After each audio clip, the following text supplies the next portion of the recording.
Hey Go Buddhist fans, I'm Sonic Sons and I'm here to talk to you about Japan. I know a little bit about Japan. Here are the books I currently own regarding Japan. A couple of books on travel there, the books on memorizing Kanji. These are my early books. For links out this, I bought my own. This is my current class book, the other class book I currently have. You may recall a previous video where I showed you a bunch of my DVDs and so forth, and most of them are anime, which is to say Japanese animation. And here are the forms I have to fill out in order to study abroad in Japan. And for the last 3 years I've been studying the Japanese language, kedo... あまりわからないね、日本語は。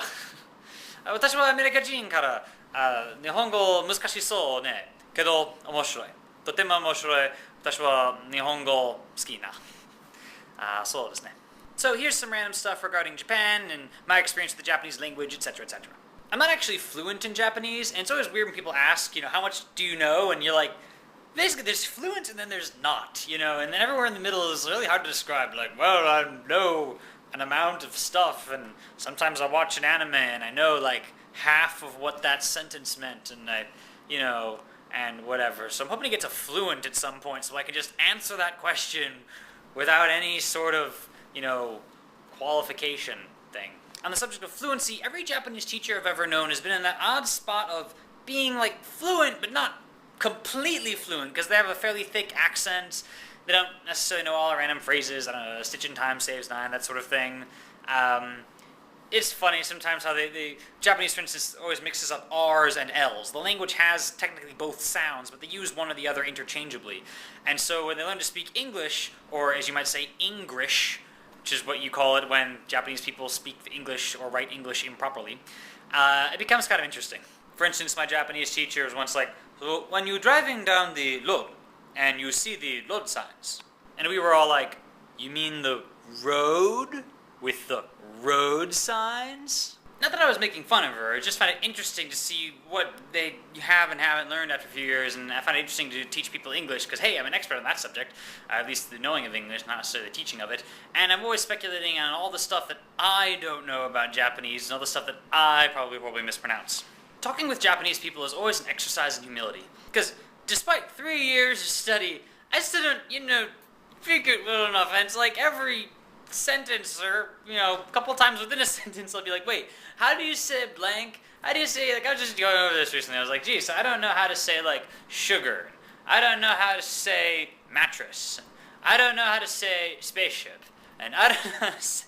It's like, all these really random, not to mention, grammar ideas, or, I wanted to say on average, and something like, I don't know how to say on average, we haven't been taught that one yet, so, yeah, I'm always doing these things, just, how do you do the thing, could you explain that to me, and I'll just pop into English a little bit, doing a bit called code switching, which is a neat thing. That's when you say whatever you want to say, and then just put it as much Nihongo as you can.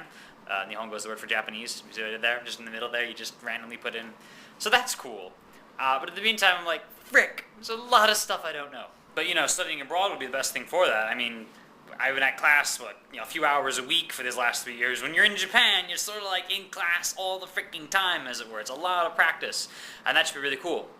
So, yeah, we're looking around studying abroad stuff. And I already know which study abroad program I'm going for. I got it all picked out and everything, but nevertheless, there was a study abroad fair at my school.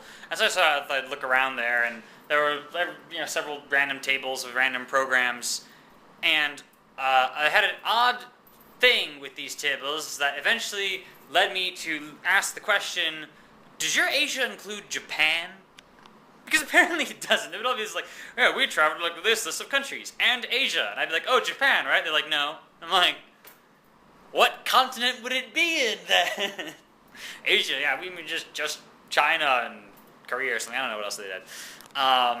But yeah, we need more Japan programs, maybe. We have a Japanese foreign exchange student at our school this semester. That's cool. I've been talking to her. I've been practicing my Japanese, been teaching her a bit of English, even though she speaks English a lot better than I speak Japanese. She's been studying English for 8 years.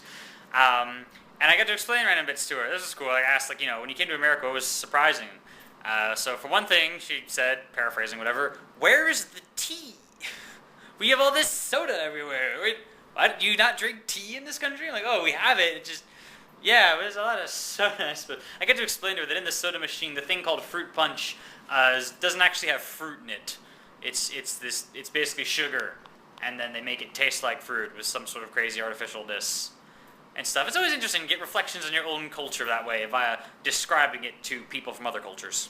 I really hope I like Japanese food when I get over there. Like, I've had some, but I'm no expert, and it's gonna be like all sorts of Japanese food all the time. Though, McDonald's is everywhere on this planet, so there's a basic, rather unhealthy method of it. I'll probably learn Japanese food, that'll be good. Japanese culture's interesting. I don't know. In some ways, they're more formal than we are. Like, even in the grammar, there's all these various ways of being polite or not polite, and every language has that, but Japanese more so than most languages, as far as I'm aware anyway. And there's all these, complex social rules with that and so forth. On the other hand, have you ever seen Japanese game shows and such? It's not formal at all. It's very weird and crazy. I don't know. They have also like random cosplaying, like a lot more than we have over here. Like dressing up as randomness from like video games or movies, or just walking around like that.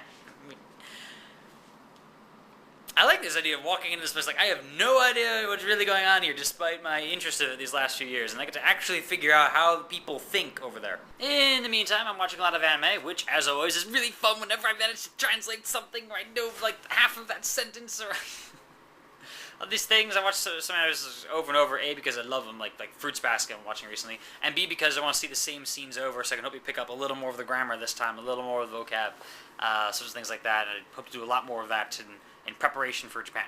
And I'm studying kanji. Kanji.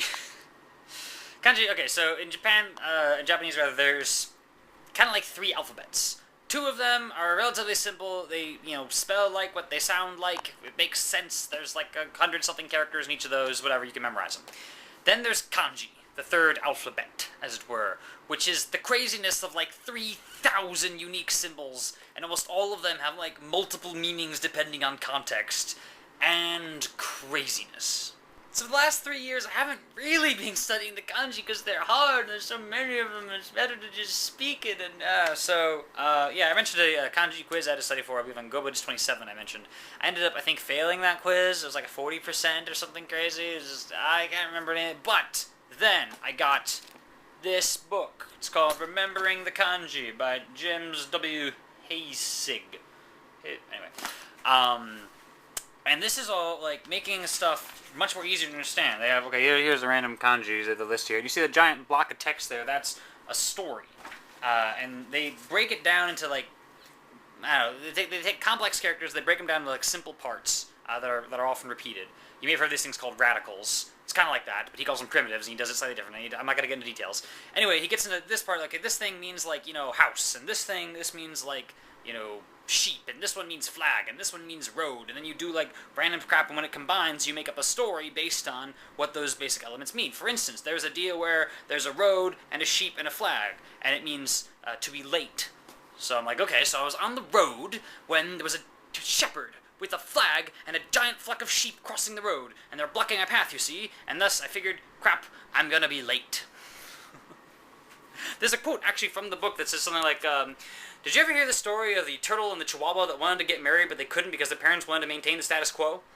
Because part of this means turtle, and part of it means chihuahua, and the overall meaning is status quo. This is so cool. And so, on my most recent kanji quiz, I got a 96%.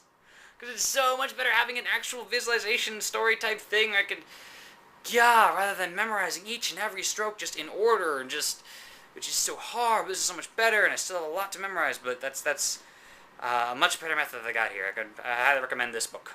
And this video is getting rather long, but I have one more thing from Japan to show you. It's the game of Go! Hey! Perry Irvin should be happy. Look here, we have Go. I videotaped. I didn't actually videotape each and every move, but you at least get the general idea of the flow of the game there. I won. Yay! This is me playing against a guy from my game club. This is his first time playing, so it's not a tremendous victory for me to win against him. Obviously, we played 19 by 19. That's really cool. And yay! That's the game of Go. This has been your daily dose of randomness. Thanks for watching. See you later.